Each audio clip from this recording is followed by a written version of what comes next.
Habari ya majukumu kwa ndugu. Nilipenda niwaelezee kidogo upande wa 360 photos. Unaona kunakuwa na maswali mengi sana, na hata wale ambao tayari wameshatuma hizi picha wanakuwa na maswali ya kutokujua jinsi gani ya kupiga picha, na hata wengine wametuma picha na waambia warudie, kwa sababu tunataka tufanye ukaguzi wa gari ambao unafanyika mara moja kwa mwaka, na picha hizi hutuma moja kwa moja kule kwa mteja kwa ajili ya kukagua resource tulizonazo. Hivyo basi naomba nianza kuelezea kulingana na checklist yetu ya 360 hii ambayo tumetuma kwenye grupu na wengine ambao tayari tumeshawatumia inbox.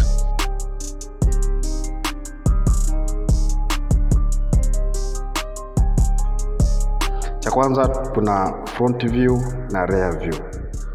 Hizi picha mara nyingi ukiwa unapiga picha zote, piga ukiwa umelaza kamera yako. Usisimamishe kamera kama unataka kupiga selfie. Laza kamera ili picha iweze kujaa vizuri katika format yetu ambayo tunaitumia.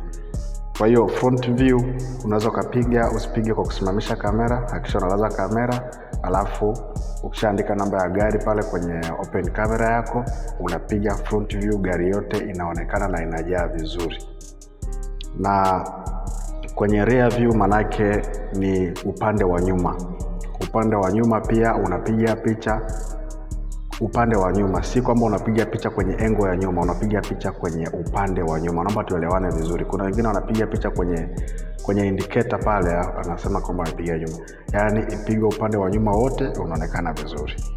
Pia upande wa left side na right side, yani upande wa kulia na kushoto, pia utakuwa upige picha vile vile. Wengi wanapiga picha, unakuta anapiga picha gari kwenye engo, yani upande ule utakuwa uiface gari.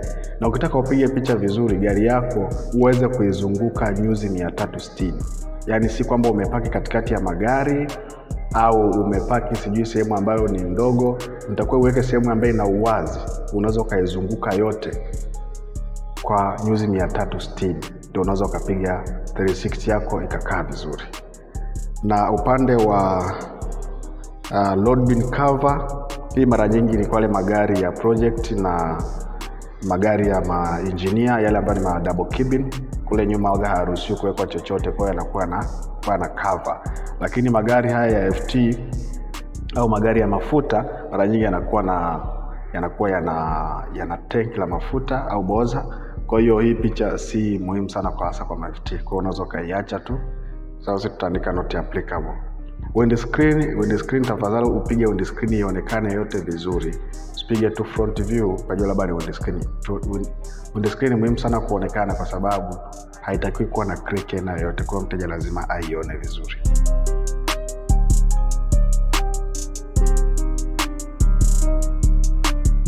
License disk ni kwa yale magari ambayo zamani tulikuwa tunatumia sana upande wa license, manake kwa insurance na TRA na vingine vyote vilikuwa vinabandikwa pale mbele.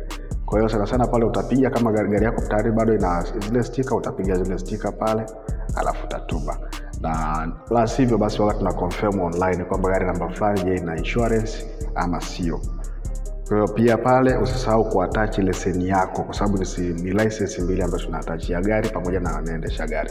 Leseni yako dereva hakikisha kwamba iko valid vizuri, alafu unanitumia pia. Toba ni manake ni sehemu ya kuvutia gari au ya kukokota gari. Kwa hiyo kuna huku ya ambayo inakuwepo mbele na nyuma. Kwa hiyo zile unazipiga zote mbili alafu unatuma. Toba ni muhimu sana kwa sababu gari ikipata emergency yoyote unaangalia uwezekano wa kuweza kuikokota, ama kama ina uwezekano kuweza kukokota nyingine. Kuna changamoto inakuja upande wa tire edge. Nizungumzie zote kwa ujumla. Left, right, rear tire, ndio hivyo. Kwa hiyo matairi yote la mbele, la nyuma na matairi yote matano. Tunaamini gari na matairi matano. Manne yanayotembea na moja kwa ajili ya spare. Kwa hiyo upande wa edge ya tairi manake inaonyesha ni namba 4 ambazo zimewekwa kama muhuri kama unavyoona hapo. Namba 4 zimeonyeshwa kama zimewekwa kwa muhuri. Utakuta kwa mfano imeandikwa 4520, manake hii tairi imetengenezwa wiki ya 45 mwaka 2020. Na kila tairi inakuwa na hii edge ambayo imeandikwa. Kwa hakikisha tairi zingine unakuta zimebadilishwa ziko nje ndani, kwa unakuta na edge yake iko ndani. wafanyavyo tuweze kupata age. Ni muhimu sana kwa sababu kuna expire date ya kila tairi. Kwa hiyo ukiwa unapiga pale, angalia mfano wa namba hizi. Wengine wanakuwa wanatuma tu ili mradi ameshaona pale kwenye rims na nini size ya tairi anatuma, kitu ambacho kinakuwa ni changamoto.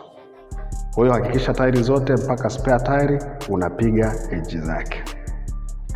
Kashata ya tairi ni muhimu sana kujua tairi iko kwenye hali gani. Kwa hiyo tairi zote hakikisha unapiga kashata vizuri. Usipige tu kwenye rim tu pale, hakikisha unapiga pale kwenye kashata ionekane tairi ya mbele zote mbili na za nyuma pamoja na ile spare tairi. 3-pit, rear 3-pit seat belt, manake hizi ni kwa gari ambazo zinakuwa na siti zile za nyuma, yani za dereva pamoja na ya abiria, alafu siti zile za nyuma. Kwa hiyo kwa magari ya mafuta haya ambayo yanabeba maboza, hiyo yanakuwa haipo applicable kwa sababu gari inakuwa inachukua watu wawili tu, ambaye ni dereva pamoja na abiria wake. Kwa hapa basi, kwa upande huo utapiga upande wa driver 3 point hizo picha, maana yake mkanda ukiwa umefungwa kabisa, sio kwamba ukalie pale. Wengine wanaovuta tu mkanda afu wanaupiga picha. Unaovuta, unafunga, tuone hali yake ukoje. Unafunga kwenye lock yake pande zote mbili, upande wa dereva na upande wa abiria. Unazifunga afu unapiga picha. Picha ni mbili, sio picha moja. Picha upande mmoja na upande mwingine. Na kwa wale ambao wanatumia magari ambayo ni double cabin, unapiga picha moja za siti za nyuma na picha moja upande wa abiria na picha moja upande wa dereva, zikiwa seat belt zimefungwa zote.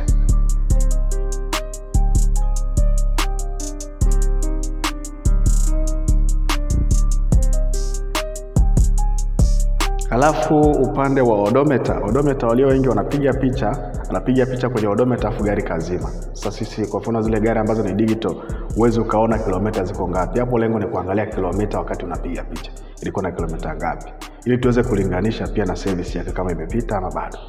Kwa lazima upige picha ionekane vizuri kabisa, odometer isomeke pale kilomita ziko ngapi. Upande wa Bluetooth, mara nyingi kwa magari ya mainjinia, kwa sababu anaongea sana na simu, anashauriwa kutumia Bluetooth. Na upande wa FT, kama unatumia Bluetooth pia unaweza ukapiga hiyo Bluetooth picha alafu katuma. Upande wa service book kwa sasa hivi tunatumia system, na hivyo ni muhimu kupiga hapa kwenye hii picha unapiga sticker ya service. Kuna wengine wanasema mimi sina sticker ya service. Hilo ni jambo ambalo halitakiwi. Unapoomba service kit, hakikisha kwamba unaomba pia na service sticker ambayo itakusaidia kuweka rekodi zako pale. Na hakikisheni mnapoenda kuosha magari yenu mwazingatie sana, msimwage maji kwenye sticker kwa sababu zinafutika. Ukienda kukagua gari ya mtu haionyeshi service imefanyika nini. Na picha emergency, tunachukua fire extinguisher, tunachukua triangle zile reflective pamoja wheel spanner na jack zikiwa katika picha moja. Triangle, wheel spanner, jack pamoja na fire extinguisher zinapigwa kwenye picha moja alafu natuma. Pia first aid kit, wale wengi wanatuma first aid kit hajaifungua. Tunataka tujue ndani ina vitu vya kutosha vinavyotakiwa ama la. Kwa hiyo first aid kit unaifungua ndio unapiga picha zako. Kumbuka picha zote zinapigwa kwa kutumia open camera. Asanteni sana. Kama kuna mtu atakuwa na swali basi anione inbox moja kwa moja. Naitwa Ruben kutoka Chef Knowledge. Asanteni.